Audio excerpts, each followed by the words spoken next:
leading up to the Penn State game, and Penn State has all low-scoring close games, you will change your mind on the W.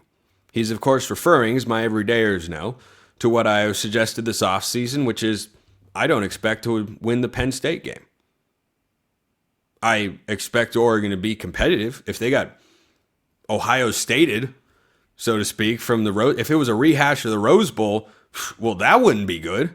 That would be highly disappointing. But am I expecting Oregon to go across the country in a whiteout with Penn State off a bye, with Oregon playing their fifth straight game? No, I'm not expecting it. Not when on paper, I think Penn State's a better team than Oregon.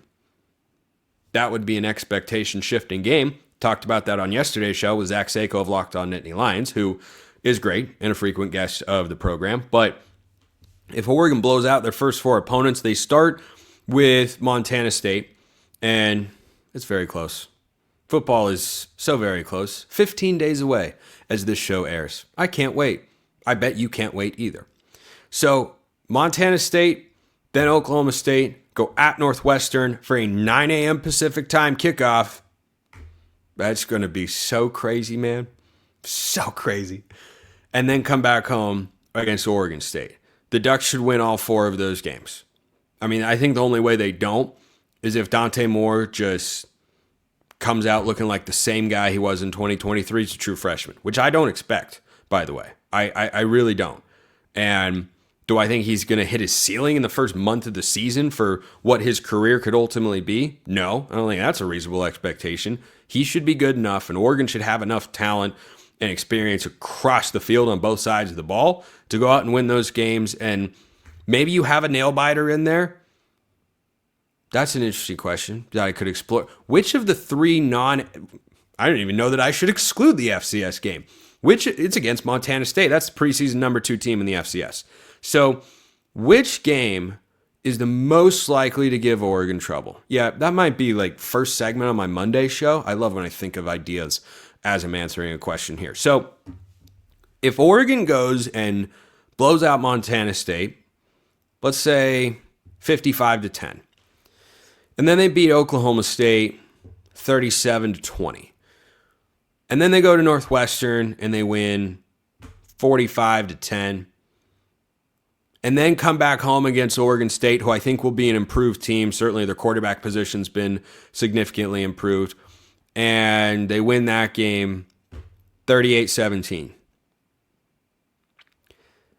That I can see. I can foresee those sorts of, or scores in that sort of range. Like that's what I'd consider a blowout and what is, reasonable in all of those particular spots. Here's where your take gets a little bit outside of what I think is reasonable. Penn State has all low-scoring close games. So I have it right here. Penn State's non-conference schedule: Nevada, FIU, Villanova.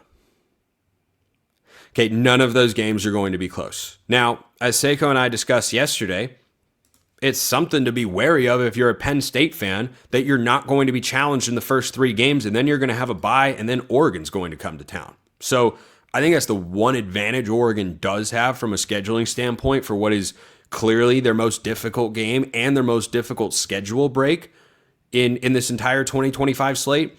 So they won't have all low-scoring games. Like, I have to take that hypothetical out. I'm sorry, that just won't happen. Nevada is a sneaky average team in the Mountain West. FIU is in Conference USA. One-time head coaching destination of Mario Cristobal, by the way, if you didn't know. And Villanova is an FCS school. So none of those are going to be close. But the second part, yeah, Oregon go blow them out. Will I change my mind and get to a win? If Penn State is legitimately struggling, perhaps, though the 2023 Pac-12 championship game stands out as Oregon's been playing great, the other team has been struggling, and then Washington won the game anyway. So if they blow out I don't think it's impossible that Oregon wins the Penn State game, to be clear. I have been consistent in I don't expect them to, but this isn't, Oregon, Georgia, game 1 of the Dan Lanning era I never would have picked Oregon to win that game. There are other scenarios where Oregon covers and it's not 49-3, but I don't know how in Dan Lanning's first career game as a head coach against his former mentor with all these new players and whatnot, first time Dillingham was calling plays, I don't know how I could have ever gotten into the mindset, yeah, Oregon's winning this game. I wouldn't have been being serious. I would have been trolling. And my everydayers, hopefully, no, I don't do that.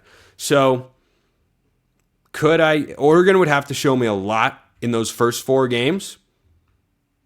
I'll give this a 6. If Oregon looks like Dante Moore's picking up where Dylan Gabriel left off, but maybe even building on it a little bit more and going past where he was in his first year already, that'd be pretty awesome. If he does that, the young guys look ready, the offensive line gels, and they're just steamrolling, I could be persuaded. I would need a lot to be persuaded, but I'll give that a 6. So, Hallow Throttle sends this one in. Spencer, scale of agreement. Oregon wins their first national championship in a year when no one expects them to do it. That'd be this season. Well, once again, I don't expect them to do it. Is it completely impossible? No. The point that Andy Staples made, I mentioned earlier, definitely perked my ears up when a friend of mine sent it to me. 9 of the last 20, kind of a different era. When you're talking 2 decades ago, like 2 decades ago, that's pre-Chip Kelly. Not pre-Chip Kelly, the head coach. Pre-Chip Kelly, the offensive coordinator at Oregon. So that's a tough comparison to me. But still, we'll call it 3.5 out of the last 10. Trevor Lawrence went on to be the number 1 pick in the NFL draft. Mac Jones was overdrafted, was on an Alabama team that was one of the best this century and had a Heisman Trophy winner at wide receiver. And then Alabama again with Jake Coker in 2015. I think what those teams have in common, all those quarterbacks played very well. I think Lawrence was the only Mac Jones was a Heisman finalist too. Stetson Bennett was a Heisman finalist in 2022, not 2021.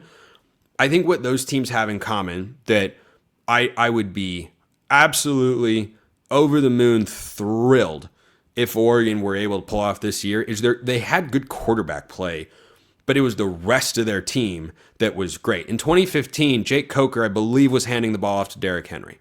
Mac Jones was throwing the ball to Devontae Smith. Trevor Lawrence was the guy. That was a dude. He's also a generational quarterback prospect, and Dante Moore, insanely talented, does not have as much hype as Trevor Lawrence did. And then Stetson Bennett in 2021, those Georgia defenses were historically great in the history of college football. So, where am I at? This is basically how it's written. My Spencer scale of agreement that Oregon wins the national championship this year. There's not a dominant team in college football the way I think there has, but Clemson could be really good. Really good. Penn State could be really good. But the James Franklin question looms. I believe in him, but I'd pick Clemson over Penn State to win the national championship. Texas has got a first-time starting quarterback.